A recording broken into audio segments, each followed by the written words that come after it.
All right, so I'll do like an extended Q&A at the end. So write down questions, anything you got at the end. We're gonna record it, so I wanna try to keep it fairly smooth. You can still clap and you can still laugh, no booze. But yeah, anything at the end, I'll stick around as long as I need to answer questions. So. Cell phones off, please. Oh yeah, cell phones. Put your pagers on silent, please. Pagers, beepers, cell phones, cardiac monitors on silent. There are also waters and... Oh yeah, waters, apples, snacks. Oh, and if you need to use the restroom, you can kind of duck through here, or you can go around. There's like a little opening through the x-ray room. Abby will point you to. All right, so this is Summer Shape. I wanted to open this by just kind of reviewing the last 5 years, kind of where we've been since COVID, a little walk down memory lane, if you will. Because I remember when, honestly, we've all played a part in the last 5 years, whether we complied or we resisted, or in some cases were complicit to the whole thing. But I remember when the world fell apart, it was spring break of 2020. I was down at the beach with my family, and we kind of got word that there was a virus, and everyone's freaking out and panicking. And I remember by about day 2, half of the hotel that we were in had vacated. They'd all just disappeared. And then by day 4, it was just me and my family left. And it was awesome. Like, we had the whole pool to ourselves. We were throwing football the full length of the pool. I was a little worried because, you never know what to expect. You hear things happening. So, but then we got back and we realized like there was like mass lockdowns. Everybody's stuck in their houses. You had to close the schools and shut down the churches. But, the strip clubs and the liquor stores, you got to keep those open because those are essential. And then abortion clinics, everything, you kind of point back to that graph. It's just the evil undertow of what was happening was really, really just maddening. And then we had the mask mandates, which Tony Fauci in the early stages was on 60 Minutes saying that masks are useless, no reason to wear a mask, it's just for emotional theater. And then 30 days later, everyone's got to wear a mask. In fact, wear 2 or 3 because the more the better. And I remember here, I was cutting the inside out of my mask just because I was like, what am I doing? But we did it for about a day and a half. We did masking here in the office, and it was just, this is ridiculous because I'm breathing in my own bad breath and spit and slobber and bacteria and Lord knows whatever else. And we knew all along that masks have absolutely no effect on a highly contagious respiratory virus. No time in history had that ever been a recommendation. We knew they didn't work, but yet they mandated them anyway. And they're putting them on little kids. You remember the videos of the 4-year-old kids having masks strapped to their head. But really, during that period of time, nothing was said about keeping your immune system healthy or getting proper sleep or taking vitamin D. In fact, if you talked about vitamin D in COVID, you would be banned from Facebook. I remember I got kicked off of YouTube early on because I made a video saying, good news, everybody's going to get COVID. Like, we're all going to get it. It's going to happen. It's going to run through the population, take the people who are sick and elderly or at high risk and quarantine them, keep them safe. But for the rest of us, especially kids and younger adults, let them get the virus. Let's build natural immunity. But nobody wanted to hear that. It was all just about the masks and the social distancing, which, by the way, do you know where social distancing came from? It was an 11-year-old girl's middle school science project. Her dad helped her do it. She created a modeling system of how quickly a virus would spread. So the mandate across the country was based on an 11-year-old girl's science project. No data, no research, just everybody just do it because it sounds good. Then you had the vaccine, which is not a vaccine by any traditional measure of standard. It's an experimental biologic gene therapy drug. It was an experimental biologic gene therapy drug, not a vaccine, not in any sense of the word. And we knew, or Pfizer knew, early on that the vaccine, I keep calling it vaccine, but it wasn't. But the harm from the vaccine far outweighed any benefit at every step along the way, from Delta to Omicron to where it is now. And now they're actually showing the more boosters and the more shots you've had, the higher your risk of hospitalization and death and complications from COVID. So it's actually flipped to where it's worse. But they've recently put it on the childhood schedule at at ages as early as 6 months. And you know why they do that? They want to get those shots on the schedule for the kids because it indemnifies them from any liability. Because once it's on the childhood schedule, you can no longer sue the pharmaceutical companies for any adverse events or any injuries. So it's all about marketing. And then we trusted all these convicted felon corporations like Johnson & Johnson, who brought you asbestos in your baby powder, if you don't remember that. And then you have Pfizer, who helped launch the opioid crisis. So all these companies who had literally spent their whole careers just hiding and manipulating data, but we trusted them to keep us safe and keep us healthy. Pfizer wanted to wait 75 years to release their safety data, but they coerced them, I guess, to actually start releasing their data, and it showed that like they're killing people left and right. So the vaccine has about 1 in 800 people are going to have a serious adverse event from the vaccine. If you remember the swine flu vaccine back in the day, they pulled that from the market and stopped administering it because it had a rate of about 1 in 100,000 people that were injured from that vaccine. So 1 in 800 is acceptable, but 1 in 100,000 wasn't back then. Then you had Robert Malone, who is the inventor of mRNA technology. He had his COVID vaccine, had a severe reaction from it, and then he said, you know, we need to push pause and do some real safety data and testing. Let's just make sure this thing's safe. And they ran him out of the medical profession, called him a quack, and he was the inventor of the very technology that was behind the shots. So the good news about COVID, in my opinion, is it pulled back the veil. We were actually able to see these people at these alphabet letter organizations really don't have our best interest at heart. It's really just about money and pushing forth a narrative. Nobody cares about people being healthy. They just want to get the product in your arm. So, and part of this too is we have to realize is if we don't recognize our history, we're bound to repeat it. And this is going to happen again. 6 months before the big pandemic in October of 2019, they did a dry run in an event called Event 201. I don't know if you've heard of that, but Event 201 was put on by Bill Gates and the guys at Johns Hopkins, where they did a simulated coronavirus outbreak that actually originated from Asia. So they did that 6 months before the pandemic hit our shores in March of 2020. So they knew it's going to happen again. So the point is we need to get ready. We need to have our immune systems and our bodies healthy as we can, so that we can resist the next go around with this thing. So that's a little side note. That'll get that off my chest. So when we look at some of the stats, and this is from 2020, about 74% of adults in the U.S. are overweight or obese according to the CDC.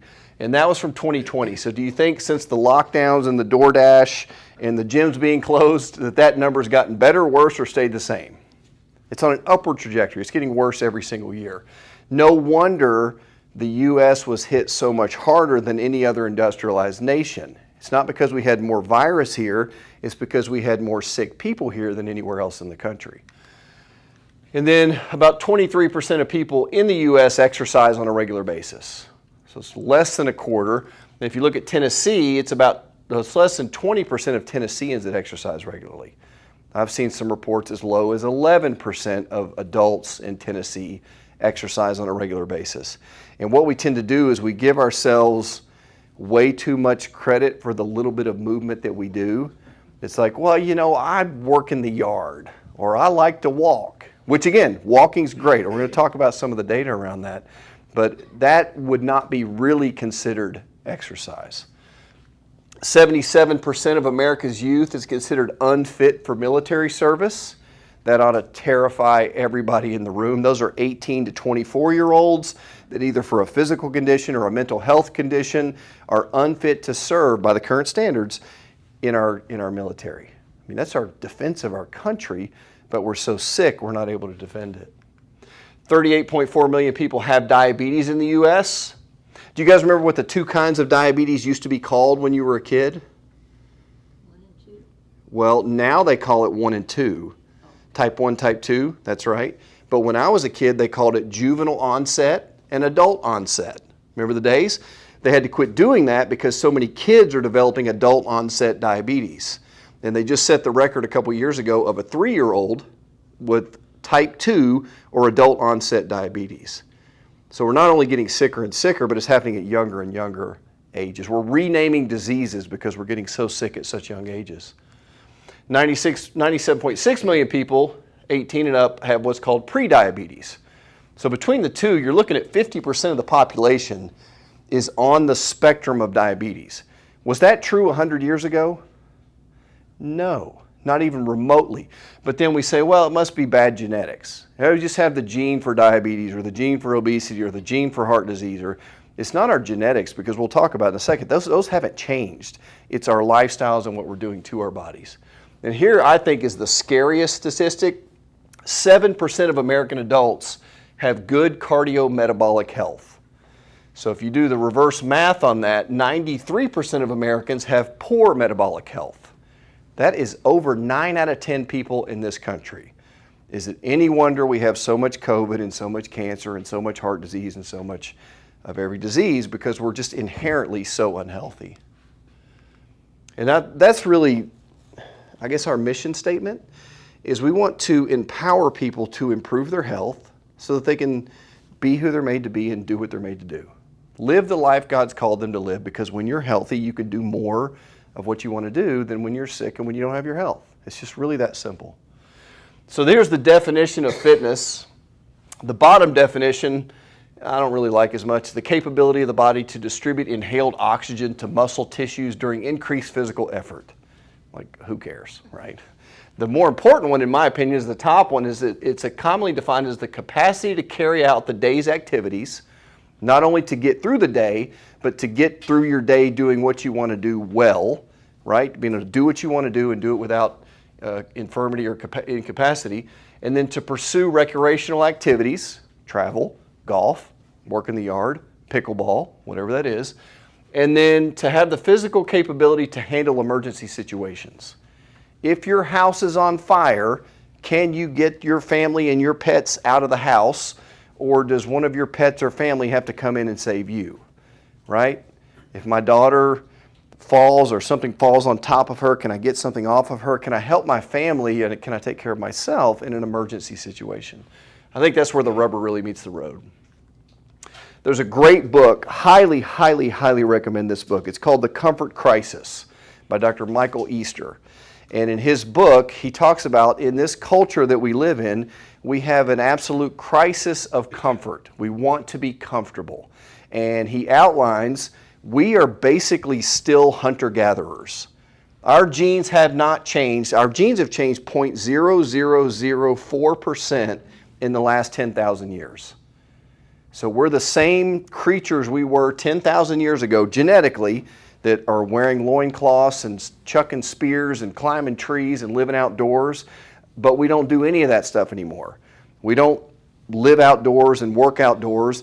We sleep in our nice, warm, comfy bed, and we get up and take our warm shower with our warm cup of coffee, take our air-conditioned car to our air-conditioned office, and then at night we get home and we sit on the couch and watch Netflix and do DoorDash, right? We're hunter-gatherers that neither hunt nor gather. We just do Netflix and DoorDash. Right? So when we experience some sort of adversity, we just fold like a wet blanket. Like it's literally someone cuts us off in traffic or says something we don't want to hear. It's like we just blow up because we're so intolerant of any discomfort. So his theory, and I agree with this, is we have to intentionally seek discomfort.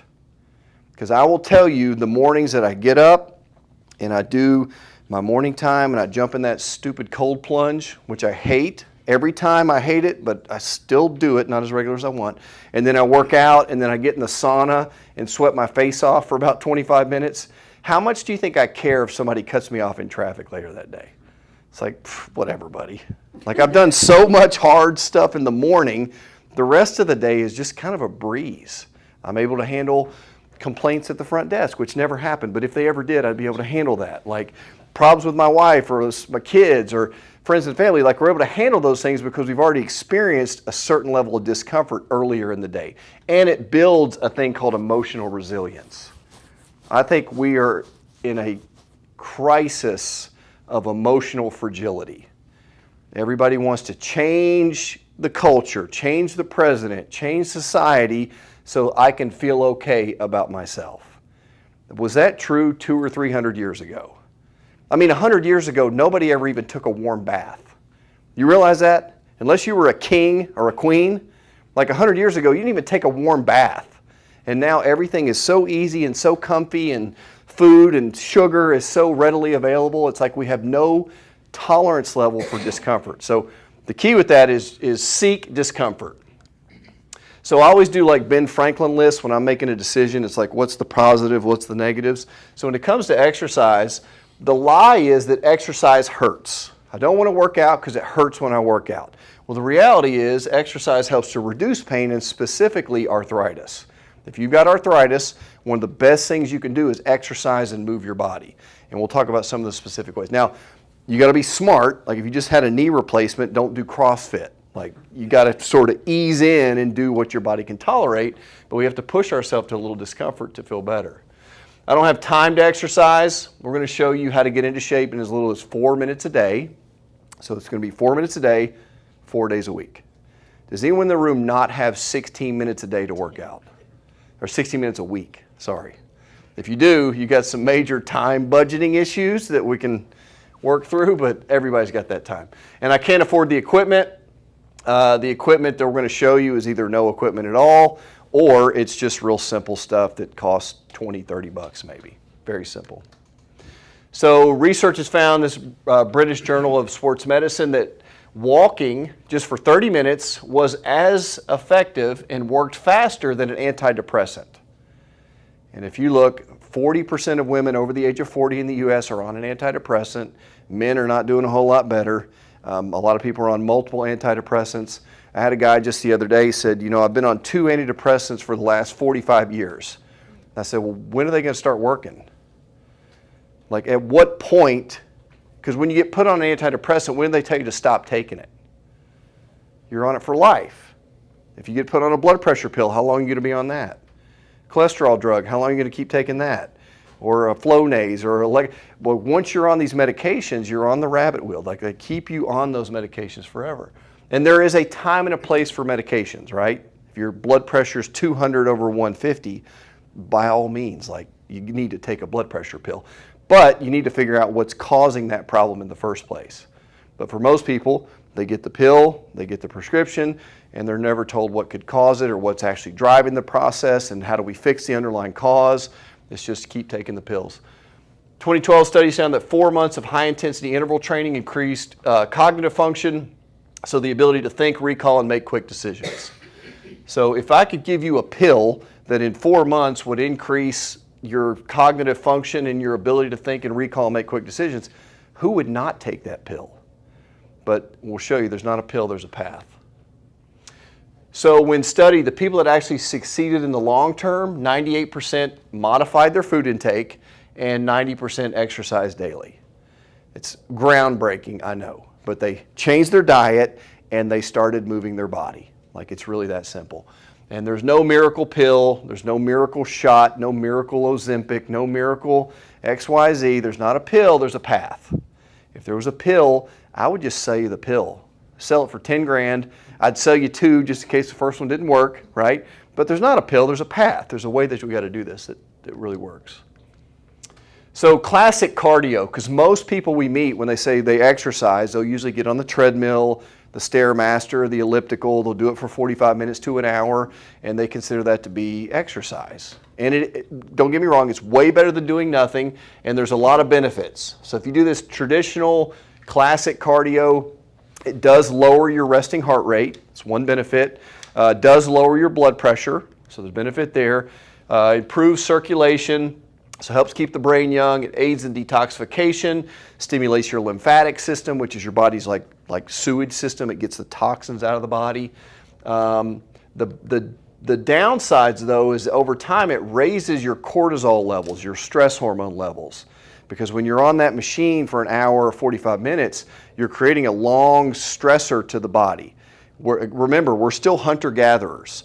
So when we got our food, we would chase the bunny rabbit, catch it, and eat it. We wouldn't jog after it for 2 hours till it got tired and then catch it. Like we're meant to sprint. We're more sprinters than marathon runners. Unless you're, sub-Saharan African, the majority of people that are around here are literally hunter-gatherer sprinters. So when you increase that cortisol response, you're increasing your fat storage, and it slows or inhibits exercise recovery. It decreases testosterone and human growth hormone, which are necessary to build muscle and burn fat. So again, there's benefits, but there's also downsides that come with that. So what we recommend is a thing called metabolic conditioning, because remember what percentage of Americans have poor metabolic function? 93%. So would it make sense that improving our metabolic function or conditioning our metabolism would be beneficial? So it elicits a specific hormonal and energy production response. So it's designed to improve the capability of the body to efficiently use food or fuel for energy. It's also known as surge training or burst training. So have you ever done surge or burst training? Yep, that's fairly common. Most people have tried that. The best way to describe that type of exercise is that's burst training in a nutshell. So you don't have to stay there, but at some point during the workout, you have to get there. And that's what changes that hormonal response. Short bursts of high intensity, short duration exercise, and it's exercising at 80 to 90% of your maximal heart rate, and then you can do that as little as 4 to 12 minutes a day. It's really that simple. So some of the benefits of metabolic conditioning, you have that increase in human growth hormone and increase in testosterone, which is important for women and for men. Because women don't realize this, but by volume or by weight, you have more testosterone than you have estrogen. Do you realize that? Like women think they don't have any testosterone, but if you look apples to apples, estrogen to testosterone, you actually have more testosterone than estrogen. Now you don't have as much as a man, but proportionately in your body you have more testosterone. And the metabolic conditioning helps to decrease cortisol, increases lean tissue development. Muscle mass is the key to healthy longevity. You might want to write that down. Muscle mass is the key to healthy longevity. The more muscle you maintain through the course of your life, the better your outlook and longevity and reduced risk of all-cause mortality. Now, I'm not saying you got to be a bodybuilder or a muscle head, but we're going to lose about 2 to 5% of our muscle every single year after the age of 50 to what's called sarcopenia. It's age-related muscular degeneration. It's just part of the aging process. So if you're not doing anything to keep that at baseline, then you're going to be losing muscle every single year. The afterburn, because I used to be obsessed, this was years ago, with getting on the treadmill, and then I would count, put in my weight and like how fast I was going, and it would tell me how many calories I'm burning while I'm on the treadmill. That is the most useless metric you can ever have, because it doesn't matter how much calories you burn during the activity, it matters how many calories you burn later. And really, when you're on the treadmill or you're on the Stairmaster, you're really just burning like stored glycogen, because you'll use up all the sugar in the bloodstream first, and then your liver will release stored sugar, which is called glycogen, into the bloodstream, and that's really what you're burning. You're never dipping into fat stores while you're on the treadmill or you're on the Stairmaster or on the cycle, unless you're doing metabolic conditioning. So it really just matters what happens after you exercise. So exercise is really, it's just a stimulus. The only thing you're doing when you're working out or exercising is you're telling your body to do something later. And if you're doing those long duration workouts, you're telling your body to store fat, burn sugar. If you're doing the burst type training, you're telling your body to use fat for fuel and to build muscle. It's a different signal. So it enhances anaerobic and aerobic energy systems. So you're getting the muscle building and you're getting the cardiovascular, cardiorespiratory fitness. That's what we just talked about. And then improves cellular function, oxygen utilization, and waste elimination. So it's improving almost every aspect of physiology when we do that. So in a 2021 meta-analysis, there was a significant fat loss in the group that exercised at 80 to 90% of their maximal heart rate, but in the group that only did 60 to 70% of their maximal heart rate, there was no change in body fat. And the kicker with this is neither group really experienced any difference in workload. They felt like they were doing the same basic amount of effort. It's just one was going about 10 to 15, 20% higher. That's why when you look at all these F45 classes and Orange Theory and Iron Tribe, I think those things are great for culture. And and they sort of get you going and get you moving, but none of those are really considered high intensity. Now, someone who takes those classes would argue and say, well, no, well, I'm sweating and I feel, you ought to take one of those classes if you don't think it's high intensity, but rarely in those classes are you like doubled over, essentially reaching failure in those types of environments. Another study, a small group, used metabolic conditioning over 12 weeks, just 12 weeks, 3 months, and they lost an average of 0.3 pounds of fat from their waistline, which is an entire stick of butter. And then around their butt, hips, and thighs, they lost about 3 pounds of pure fat from their trunk in that same time span. So that's the difference between just working out or taking it to that little bit of an extra level. Because when you go as hard as you can go, you're telling your body, I got to get ready for this the next time he does that. So I'm going to have to build muscle. I'm going to have to learn how to use fat for fuel because he's going to push me to that level. I've got to be ready for that. So you're signaling your body for the next time you go around. So high intensity reverses most of the risk factors associated with metabolic syndrome. And by the way, metabolic syndrome is visceral or abdominal fat. You have high triglycerides, low HDL, high LDL, high fasting blood sugar, high fasting insulin. Those are all your markers of metabolic dysfunction. And by doing the metabolic conditioning, you're actually lowering your risk of all those risk factors. So how do you surge? How do you burst? How do you do this? Anything that gets your heart rate up to 80 to 90%. It's really that simple. And you can do that on a bike, whether it's a real bike or a stationary bike. One way I used to do it was on the upright stationary bike. I would set the resistance pretty hard or heavy, and I would pedal as hard as I could go for 20 seconds, and then I would lower the resistance down and just keep my feet moving for about 10 seconds, and then go up to 20 seconds hard, down 10, and I would do that for 4 minutes total, and then I was done. So it's really just 2 exhaustion, 20 seconds rest, and we'll talk about that in a second. Sprinting, climbing stairs, you can use an elliptical machine, or you can do whole body movements like squats, burpees, lunges, or pushing and pulling movements. So these come in really handy. These are from my house. And let me use the lighter one so I don't embarrass myself. So you can get these on Amazon you can get a set of them for like 25 bucks, resistance bands. So if you're doing like a pulling movement, you'd basically just do, and this is great for people that have spinal issues and problems with their upper back and shoulders. Can you hold that for me? Because most people, we sit and work on computers and we type and we watch TV, like everything we do is down here. If you look at my 4-year-old son, the way he walks around like this, it looks kind of ridiculous. Like his elbows are basically touching, his chest is stuck out, like he literally walks around like this all day long. And then I look at myself in the mirror, I'm like walking around like this. So strengthening those upper back muscles with a pulling movement is just as simple as like taking 20 seconds and then just doing as really as fast as you can for that 20 seconds and then rest for 10 and then go 20 more. And then to do the pushing movements, you basically just do like a chest fly. So I pretend I've got like a big tree in front of me and I'm trying to grab my hands around that tree, and you're going as hard as you can go for 20 seconds. And we'll talk about the mechanics of that in just a second. And then you have lunges, burpees. Raise your hand if you like burpees. Yeah, of course, nobody's hand goes up with those. But that's a very functional movement. If you can't do like a basic burpee where you get down on your knees, get down on your chest, and then get back up off the ground, we're going to need to be able to do that until we're in our 90s. Because if you fall down, what's going to happen? Unless you call somebody to help you, you're going to have to be able to literally get up to your knees and then up to your feet. And that's essentially what a burpee is. So you don't have to jump down quickly and jump back up. You just get down, get back up. So that's kind of the basics with the whole body movements. And then I'll do it too with traditional weights. I'll pick a weight that's fairly light and I'll go as hard as I can for 20 seconds. Or do a pulling movement with cables. There's thousands of different ways to do it. The key is reaching that muscular failure within the 20 seconds.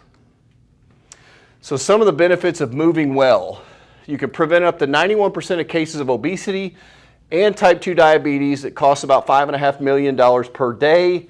In the U.S., you can prevent about 50% of all cases of heart disease, which costs us about $500 million a day in the U.S. Reduce the risk of stroke by 20 to 30%, prevent about 50% of all stroke deaths from moving well.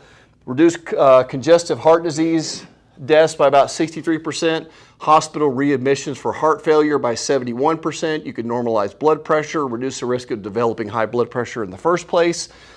Restore and maintain heart and blood vessel health. Restore and maintain normal cholesterol and triglyceride levels. Reduce the risk of breast cancer by 60%, pancreatic cancer in overweight people by about 50%, lung cancer in smokers by 72%, reduce melanoma cases by 72%, 50% reduced risk of colon cancer, risk of rheumatoid and osteoarthritis goes down, prevent osteoporosis, which costs about $38 million per day in the U.S., increase strength for flexibility and balance, gallbladder removal, gallstone formation, digestion and indigestion issues, bowel function elimination, increase immune system function, anti-tumor or what are called macrophage cell activity and antioxidant levels. Wait, there's more. Decrease all-cause mortality by 67% in the general population. That's death from anything by 67%. 50% decrease in 61 to 81-year-olds, prevention of about 47% of cognitive impairment, 62% of Alzheimer's, 52% of dementia, better function in older adults, decreased chance of ever being in a nursing home, and there's more. Decreased risk of rate of aging, enhanced learning capacity by 12 times. You can increase serotonin levels, decrease depression by 20%, including relapses, by the way. Stress hormone breakdown, increased growth hormone and healing, and decreased risk of weight gain and obesity from walking. Just from walking. You can get all those benefits literally just from walking. So imagine if you took the walking and then 3 or 4 days a week you did some of the burst training and you ate a better diet and got more water and slept a little bit better and got adjusted regularly. I mean, imagine what all those risk factors did if you combined all of those things. So this is really just a no-brainer. If you want to be healthy, you got to exercise. You don't have to exercise, in my opinion. You don't have to. But if you want to be healthy, you have to exercise. So if everybody could stand up. Ms. Salome. So what we're going to do about half of this. This is a 4-minute interval, and I could send you the link of this little timer. It's basically a timer that you just set, you hit start, you go, and then when it says stop, you stop.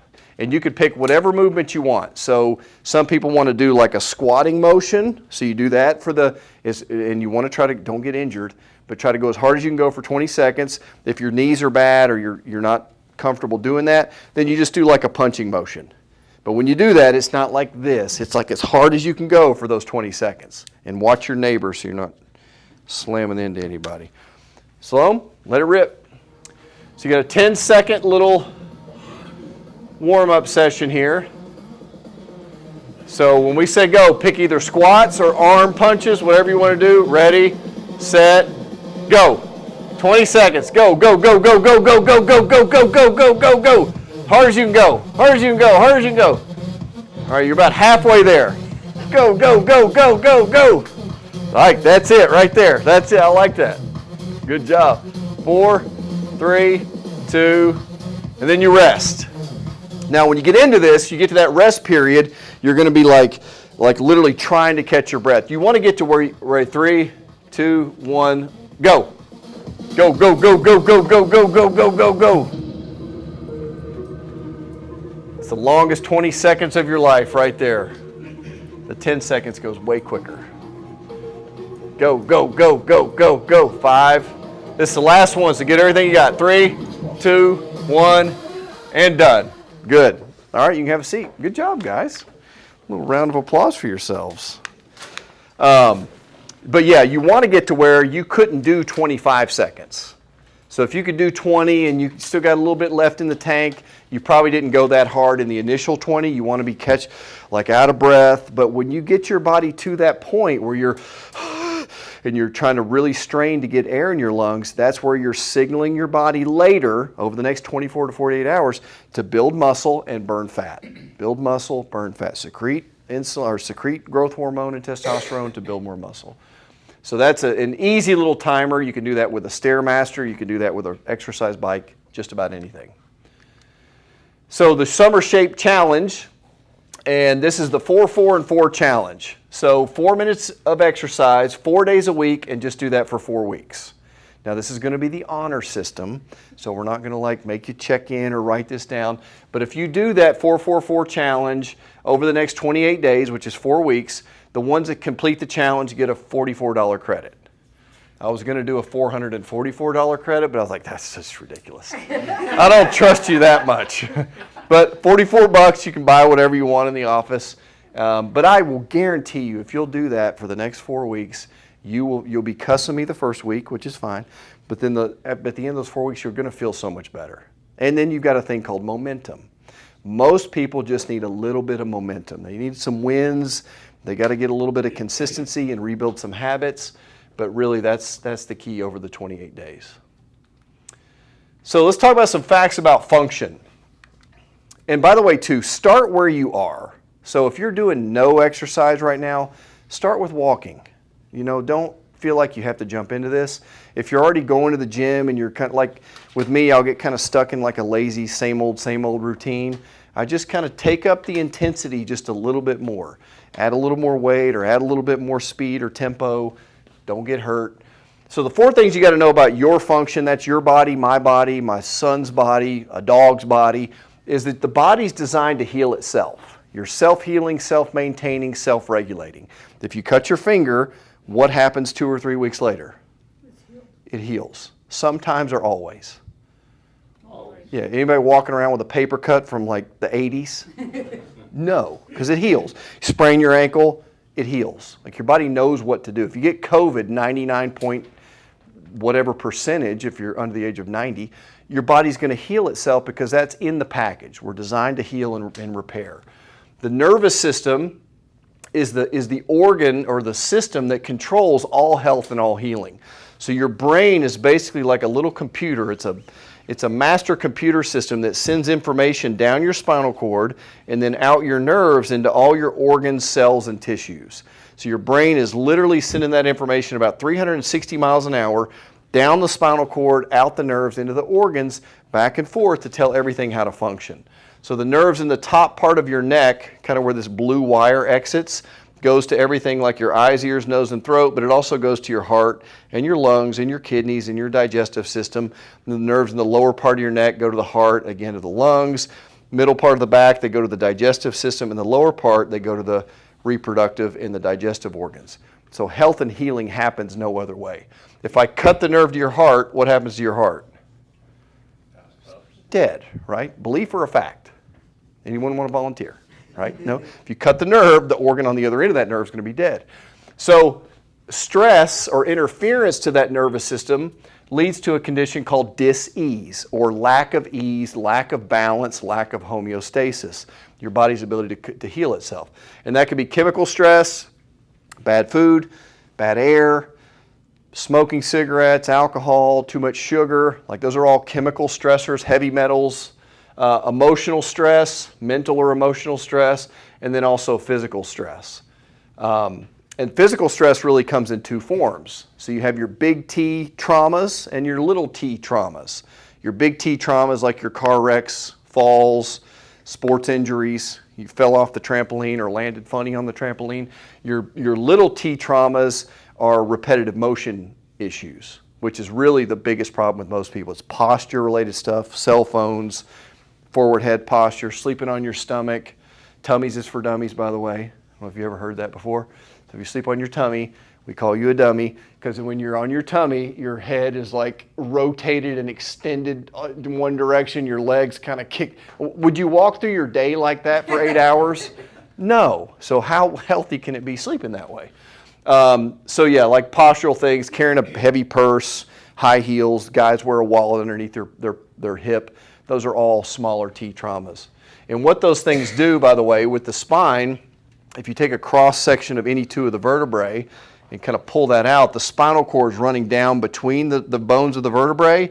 The spine locks in the wrong position due to trauma, due to stress, due to accumulation of those stressors. It starts to pinch or put pressure on the nerves. And that's called subluxation. Big $10 medical word for a misalignment of the spine that's putting pressure on the nerve. And it only takes about the weight of a dime. You don't really have to have like a pinched nerve per se. If you took that nerve and you ever held like a dime in your hand? Like the weight of a dime pressing on that nerve causes about 60% loss of function. There was a guy at the University of Colorado, Dr. Chung Ha Soo, in the late 90s. He did experiments with rats where he would cut the bunny rabbits and rats open and he put little weights on their nerves, and he found it took about the weight of a dime to cause 60% loss of function to whatever the nerve was controlling. So you don't have to cut the nerve or pinch it. You can almost just lightly put pressure and it affects whatever that nerve's controlling. And that's the thing too, like if you said if you cut the nerve, the heart would be dead. What if you had a whiplash in your 20s and you've had pressure on that nerve for 10 or 15, 20 years?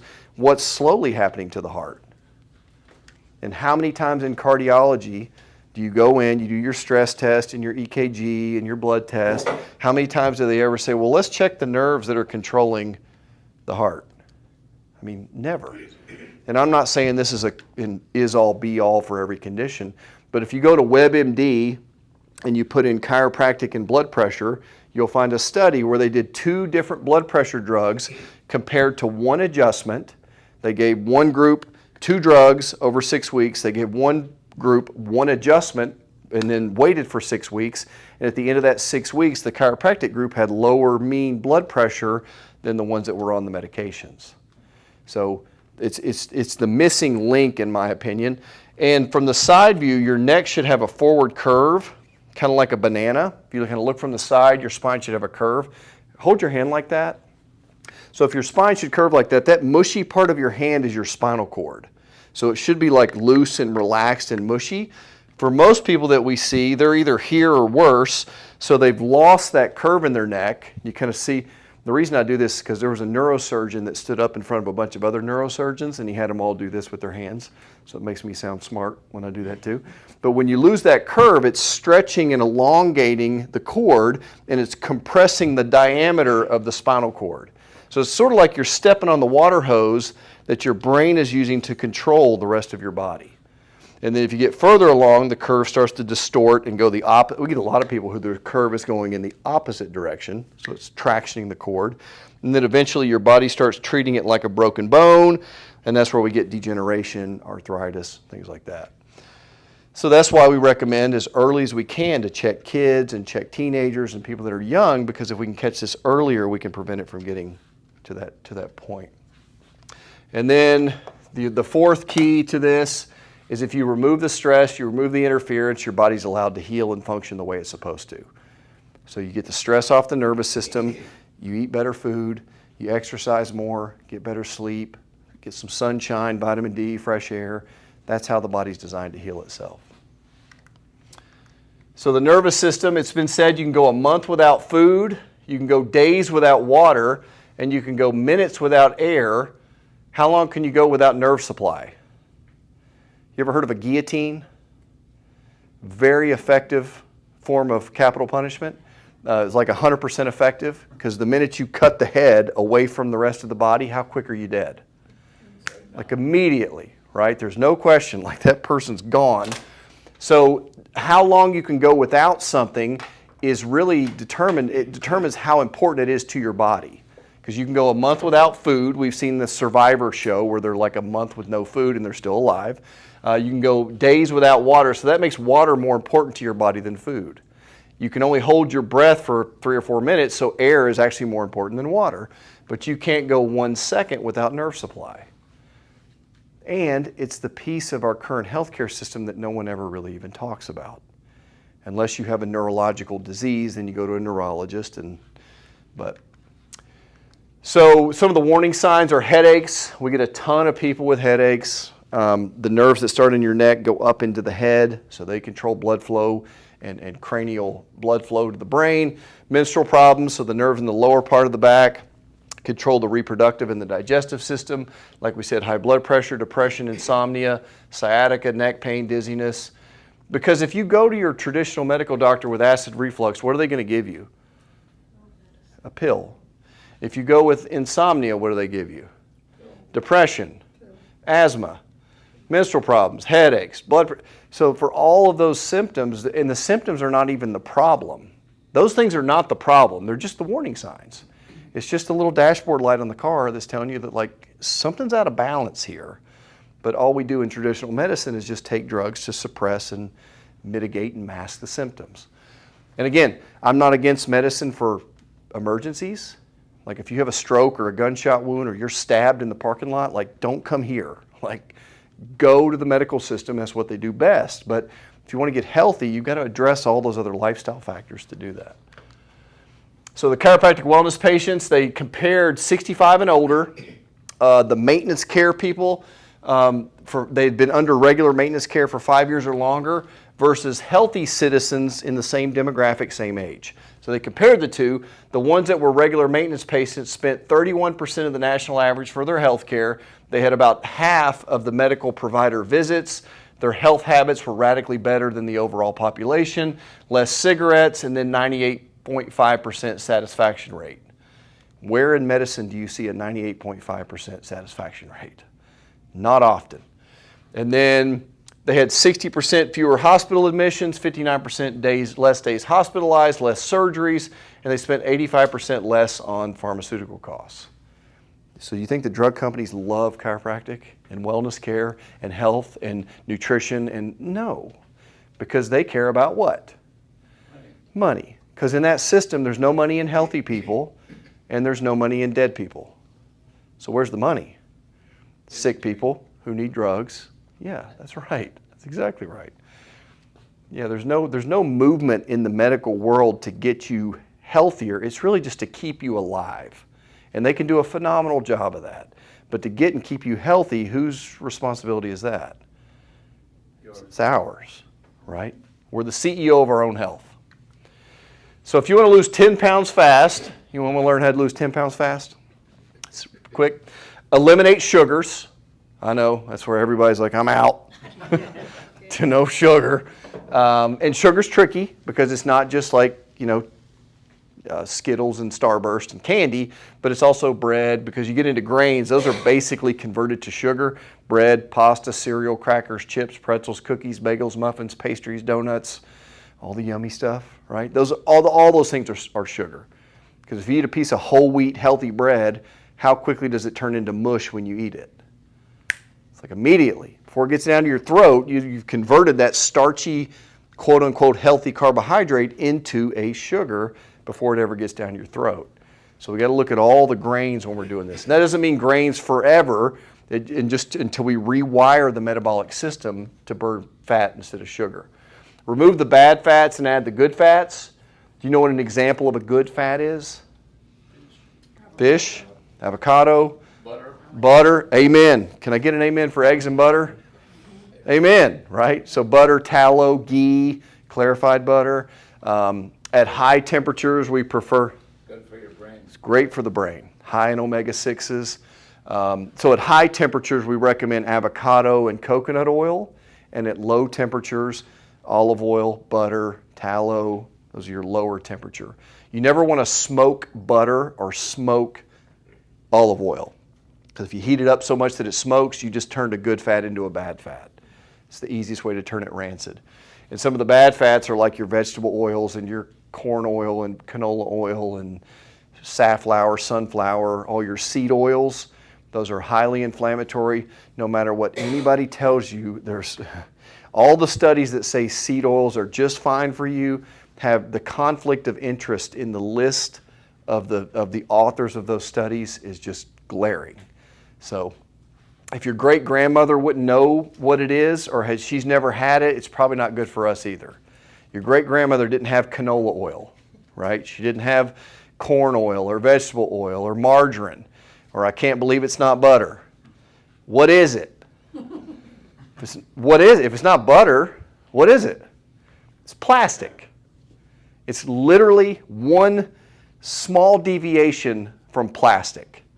If you want to do a test, I invite you to do this. It's springtime, this perfect time of year.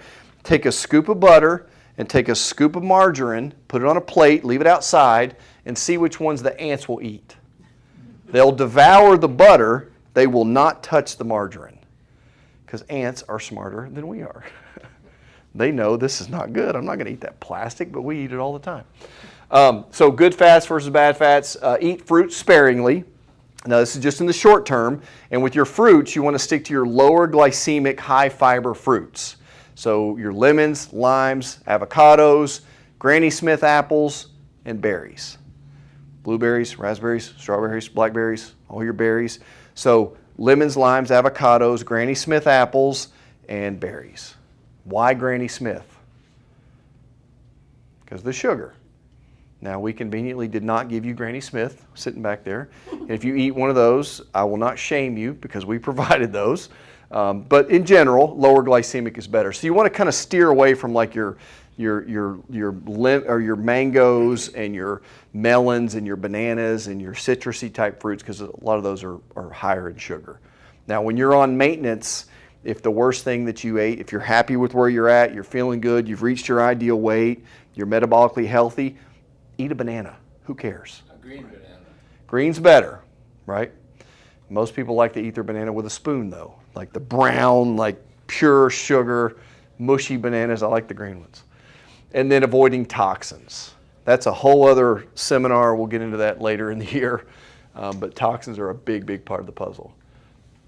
So that's your lose 10 pounds quick. If you want more of like a structured program that works and the average woman on this program loses about 22.4 pounds over 6 weeks, and the average man loses, was it 30? Yeah, 30 to 60. It's a man's world, ladies. Sorry. No, you guys have a bigger hormonal hill to climb. That's why you guys are the more valuable gender. We're more disposable. Yeah, you guys are way more important than guys are. But that's the average. Between 22 and 30 pounds is kind of over 6 weeks. And you're doing it not in a fad diet, not in any kind of gimmicky, taking shots, drugs, pills, starvation, none of that stuff. You're using real food. So it's basically dietary behavioral modifications. There's a proprietary formula called Chirothin, these little drops that you take that help to stimulate the metabolism, help you to reset your metabolic set point. How many calories you burn per day doing nothing. Because most people can lose 5 or 10 pounds and then 3 weeks later they gain it right back. And then they gain an extra 2 or 3 on top of that because they never change their metabolic set point. So you want to raise how many calories your body burns per day doing nothing or doing normal daily activities. And then we also use a supplement called AGGR, African green mango, green coffee bean extract. So it helps to increase metabolic rate, reduce the conversion of the complex carbs into sugar, helps you burn fat better, and supports your leptin and adiponectin levels. Leptin is the hormone that tells you to burn fat. So when you eat a meal, your body releases a hormone called leptin that says burn fat, burn fat, burn fat. But we eat so many carbohydrates, so many starchy carbs, that it's like burn fat, burn fat. Like your body can't hear that signal. It becomes leptin resistant. So a lot of this is resetting those hormonal pathways. And you get weekly supervision, check in, wait, go through your food journal, kind of helps you walk through with Coach Jessica. And some of the benefits, it suppresses the appetite in a natural way, because most people say, well, how am I going to because it's the way the program works is you do a loading phase for 2 days. First 2 days, you got to eat 5,000 calories a day for 2 days, which sounds like a big party. And it's not. Those are the 2 hardest days by far. That's what everybody says, right? So you want to stimulate the liver's detoxification pathways, elevate the metabolism for the first 2 days, and then for the next 42 days, you do the losing phase, where you're stripping the calories you're eating healthy, anti-inflammatory foods, and then you're allowing your metabolism to stay healthy while you create a slight calorie deficit and you keep your metabolism going. Boost energy levels and metabolism, helps you burn fat, reduces the absorption of dietary fats, supports the leptin and adiponectin levels, fat cell size reduction, insulin levels, set points, BMI, BMR, and it's safe and effective. I've done it probably 3 different times, and it works every single time. And you feel better, you lose weight, you sleep better, like your energy level goes up because you're reducing all that intracellular inflammation. So if you're interested in that, you sign up with Coach Jessica. Come out here and say hi. Hi, guys. This is Coach Jessica. Nice to meet y'all. She's the expert. She's been doing this for how many years now? It's my third year. Third year, yep. She's amazing at it, and she will walk you through it step by step. And what are some of the common, because some of the reports I get after people do that program is they say, well, that was way easier than I thought, or I thought I was going to be hungry. Mm-hmm. What are some of the things that you... Well, a lot of folks get to come off of medication or reduce their medication, which is a huge win. They have more energy, they sleep better. They just notice that they are not craving the things they used to, the carbs, the sugars, one of the biggest changes is that you're drinking more water. And so replacing those calories that you're taking in by your drinks and replacing that with water. A lot of folks are drinking sodas now, or, things that are just really wrecking their metabolism. So it's small changes. I mean, holding your hand, kind of guiding you along the way, coaching you, and you're sending me your weight every day, and we're talking, constant communication. So it's really been transformational for so many people, and sets them on a pathway to eating cleaner, feeling better, having that energy, and just really a whole mindset change. So where they're being intentional about what they're putting in their bodies and how they're looking at food as fuel, instead of just feeding a craving, and planning, get ahead of your meals, because that's really a huge part of it. So I'm just here to help you do that and help you navigate that. So Dr. Ben's given you a great And she's awesome foundation. at it. So yeah. And it's teaching you how to do this for the rest of your life. Like if you're taking shakes or you're doing, some kind of prepackaged mail order food or smoothies or whatever, those can be okay for the short term, but you're not going to do Nutrisystem for the rest of your life. You're not going to do those prepackaged. You're not going to keep doing that forever. Eventually, you're going to have to learn how to do it with real food. So that's what this program does, is teaches you how to do it with real, actual food. Yes. So Thank you, Coach. Thank you. And then she'll do a 20-point body composition exam. We have this fancy scanner that checks your body weight and your muscle mass and all your metrics, and then we do it again to kind of see the changes and the difference. She'll discuss different options, and then we do a 20-pound guarantee. So if you qualify for that, because some people don't need to lose 20 pounds, but if you fall in that category, if you don't lose 20 pounds, you do the program again for free. So it's very, very simple. And really, I think the two main questions, and this is for me, this may not be for you, is how do you want to spend eternity? Like where are you going to spend eternity? That's important, right? And the second question is, how do you want to live until you get there, right? And most of that is predicated on the choices that we make today. And it's never too late. We have people that start getting healthy in their 80s or their 90s, and if they put the right steps into place, they all get healthier. But you just got to do the work. You got to have some accountability. You got to know the tools. So that's what we're committed to doing. So thank you guys, and God bless. And then we'll answer questions. Stay as long. What you got? Oh yeah, raffle. Do you have the Suzanne? Abby wants that free Sweeney t-shirt. Yeah, there you go. I made the mistake before. I would pull the raffle number and let them pick what they wanted. We're not doing that this time, because last time my shirt got picked last. So it really hurt my feelings. They'd rather have like pain rub versus, hey, oh, you got them? Redo the raffle tickets, because I just handed everybody like both sides of them. Oh, you did? Yep, I did not go to school for this. You're so a this raffle is, rookie. I'm my pay grade here. Sorry about that. So just disregard the one you have. Now, Any questions before she gets those? So you can ditch those tickets you got there. Yeah, the first one's just put them in your pocket. And then The whatever it was. Chirothin, yeah. I can back up to it. how much? Depends on the program that you do. She asked how much. Oh, there's different packages. The prices start at, we've got one for like $15.99, and they're all the way up to like $24.99. So they come with different supplements, different amounts of coaching. We've even got an option now to add on some therapies at a clinic that is doing cryogenic. Cool sculpting and all that stuff. Mm-hmm. Yeah. So, And most people over that 6 weeks, they save, I think, on average like $400 over the 6 weeks, because they're not doing the Starbucks latte, and now they're not doing breakfast anymore, and they're not eating out. So over the course of that, you end up saving some money because you're not eating I've been doing it. out. I was gonna say, Oh, yeah. Yeah, I've been doing it, and I've lost since August, like 22 pounds. Mhm. And my A1C has come down from 6.1 to 5.8, so it works. And my inflammation has gone down. And you kind of started and stopped and kind of had some Yeah, traveling I'm in there. still doing that. Yeah. I'm still, but I'm more mindful of what I eat. I'm not just like, I don't do the breads, I don't do sweets. I was never big on sweets. I drink more water, and I hated water. And look at you now with your water in your hand. Yeah.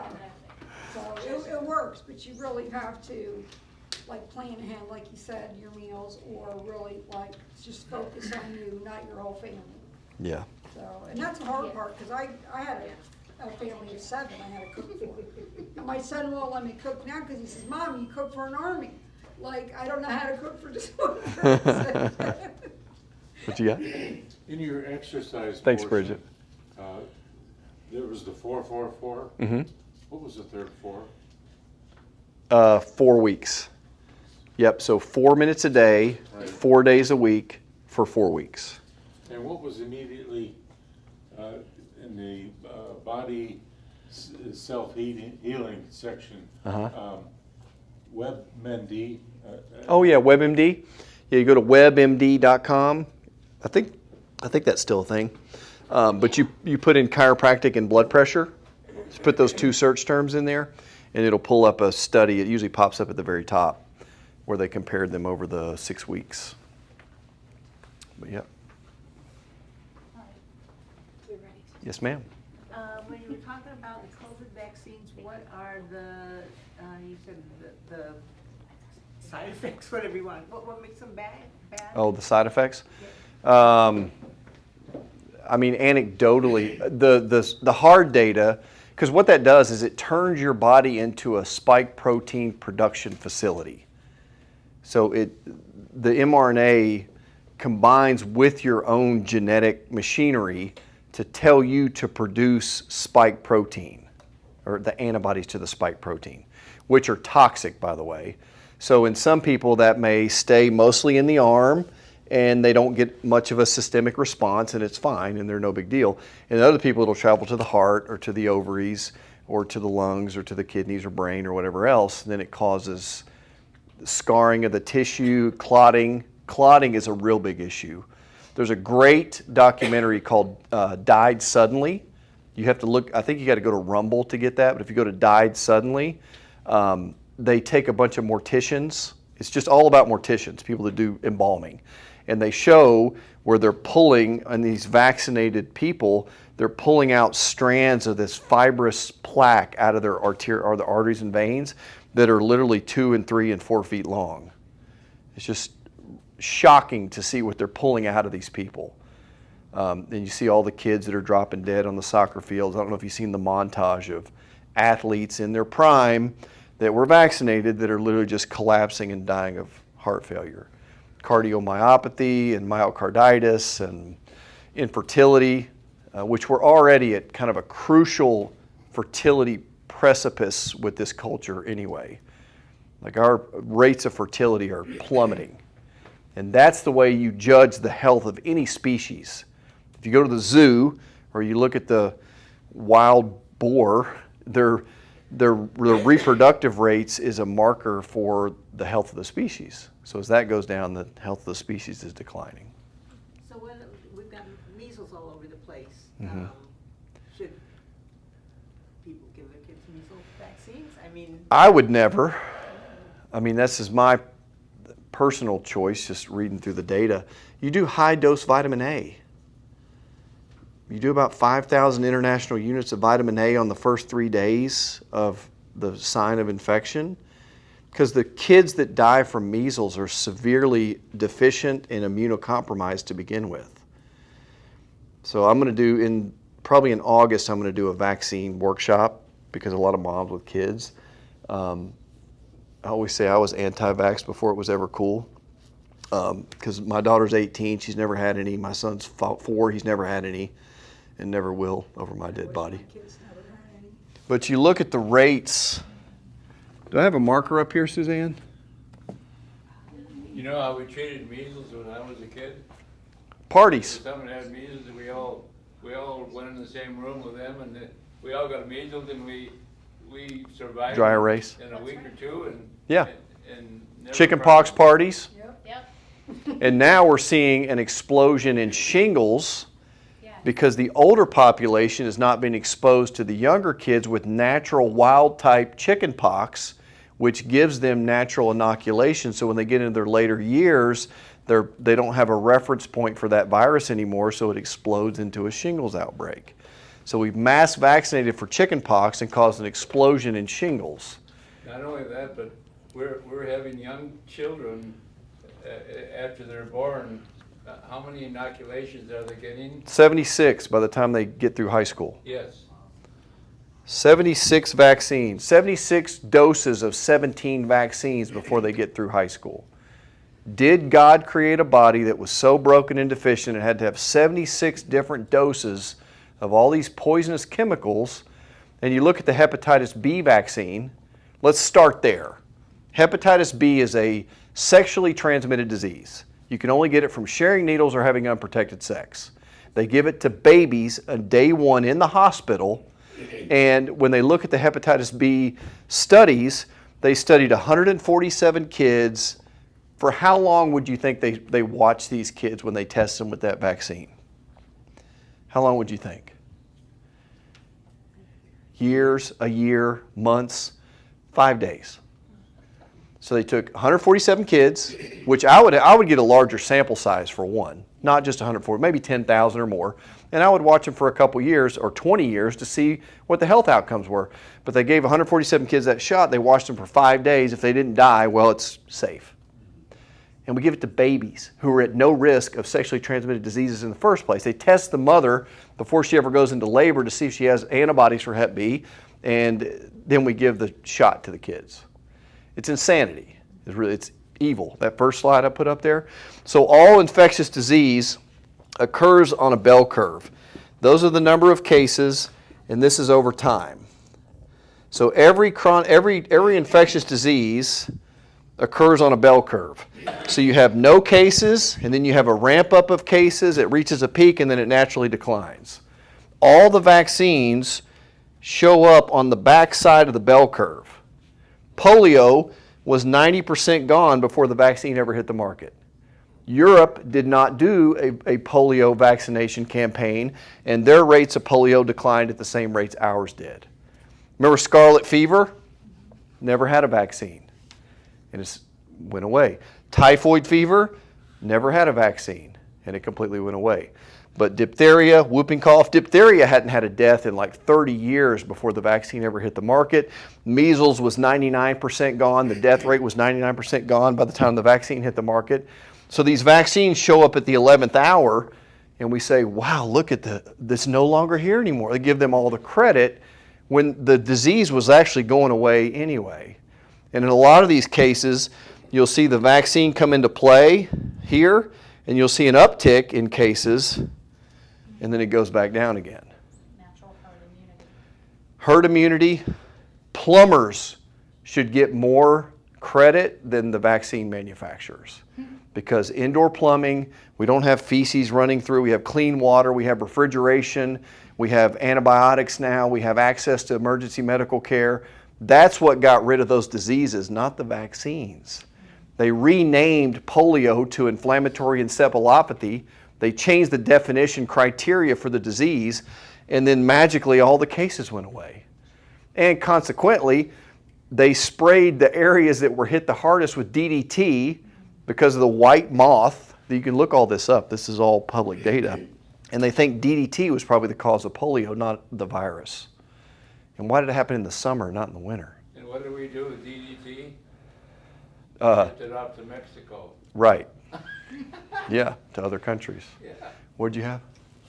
Sorry, I didn't mean to. This is semi-anecdotal, but I was just reading this. A young nurse in oncology was speaking to a 40-year career nurse in oncology. So what's the difference that you see? You know, from when you started this till now, the age of people with cancer just dropped. Yep. And we're so inactive now, and our diet, you're talking about our diets, and I'm wondering how much, now, I mean, I never thought about it until just 20 minutes ago. Is there a correlation between the general health of the population, the rise of cancer, if not the rise of it, the Earlier onset. Yeah, earlier onset. Yeah, I mean, absolutely. I mean, for the first time ever, we're seeing like teenagers with pancreatic cancer, 20-year-olds with terminal colon cancer, ovarian cancer in 19-year-olds, like things you would have never, ever seen before. Back to your point with the vaccines, a lot of that's pointed in that direction, but no one's looking for that. If you don't look for it, you're not going to find it.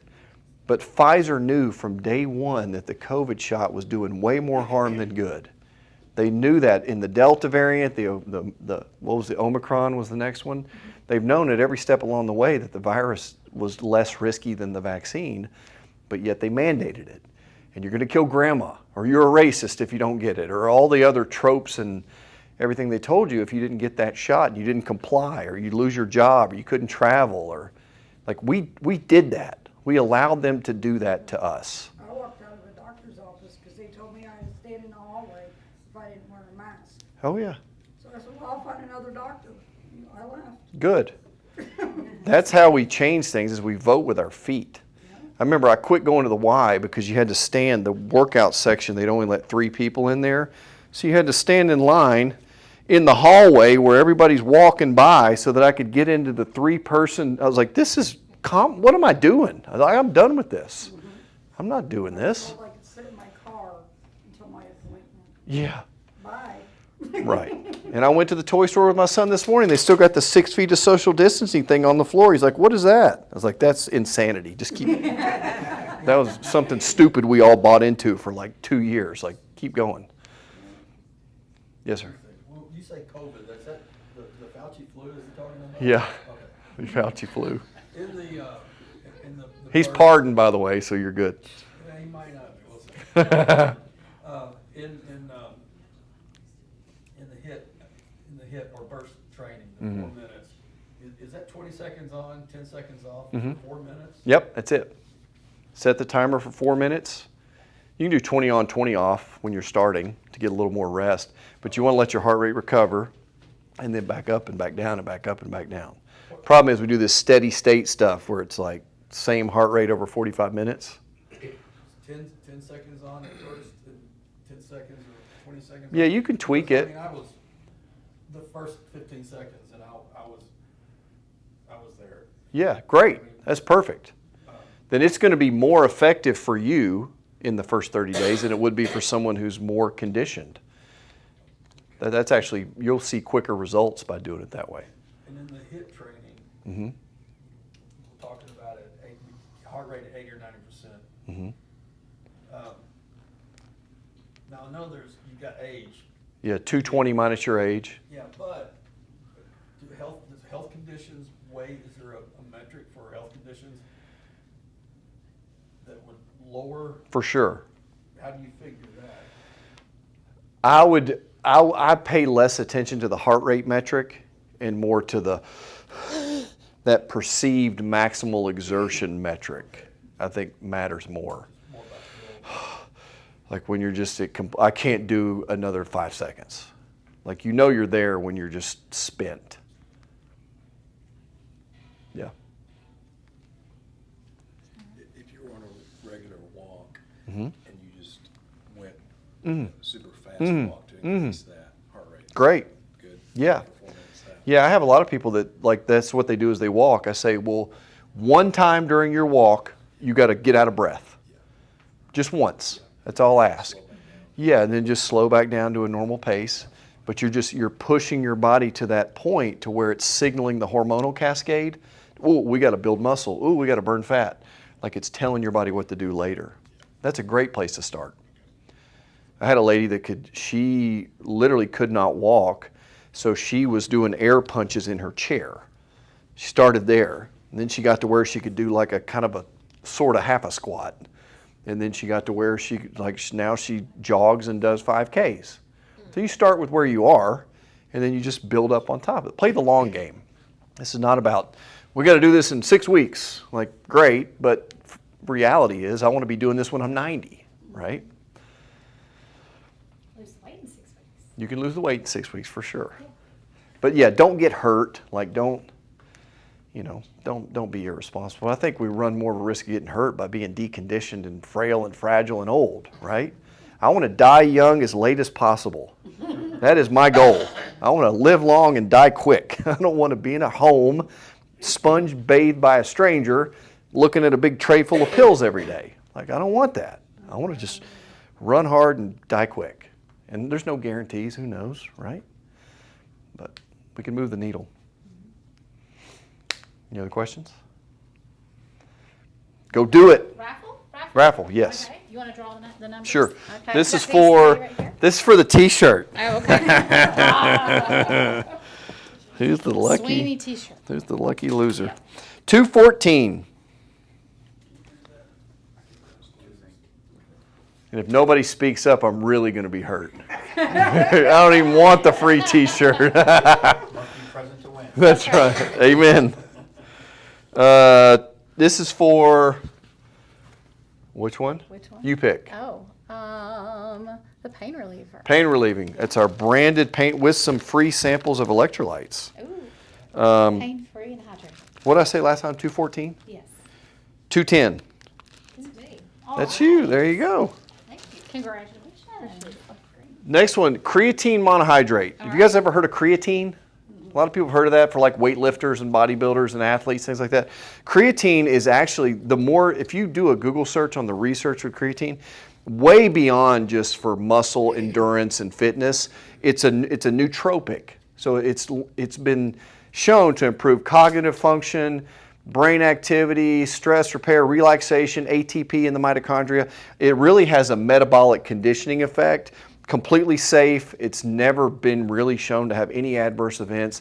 5 to 10 grams per day. So 1 scoop is 5 grams. You do 2 grams a day of that. And I tell you, it makes all the difference. You get better workouts, you get better recovery, you have better mental clarity, cognition. And you look like this when you're What through. time of day do you take it? I take it in the morning. Do you want my number? Sure. If you're 218. Dang. There he is. All right, yay. Congratulations. There you go, my friend. All right. We're doing And then Relight, this is our, is this the one with energy? No, this is the immunity. So this is, do you guys take electrolytes? Heard of taking electrolytes? It's not just sodium, but sodium, potassium, magnesium, and all the other like essential trace minerals. So the problem is we live in a culture where we're told that salt is bad for you. You got to avoid salt, keep salt, restrict your salt. We're blaming salt for what the sugar did. We're blaming the sodium for what the carbohydrates are doing. So the reality is, and especially when you're cutting down on some of your carbohydrates, because carbohydrate, you get your hydration from they do drive water into the cells. So as you're eating healthier with less carbohydrates, it's essential to have electrolytes to keep water into the tissues. It doesn't matter how much you drink, it matters how much gets into the cells and gets into the tissues. So I've cut my water drinking down. I used to do like 4 of those big tall things or jugs, like a gallon a day. And now I do half of that, but I add the electrolytes and I'm better hydrated. I don't have to drink as much water. I'm not as thirsty. Because a lot of times if you drink too much water, you're diluting your mineral content. So it's a healthy balance. So this is that. You have more time to adjust people. That's right. 217. All right. There he goes. All right. And then we got a few little exercise bands, 3 of these. These are some of the Tons of prizes. different versions of this. Oh, 213 there you go. and 219. Oh, sorry, Randy. Throwing prizes at you. Chucking it at your head. And 205. 205. 205. Oh. Nice catch. All right, y'all been great. Thank you so much. I'll stick around if you got questions, but you're officially dismissed.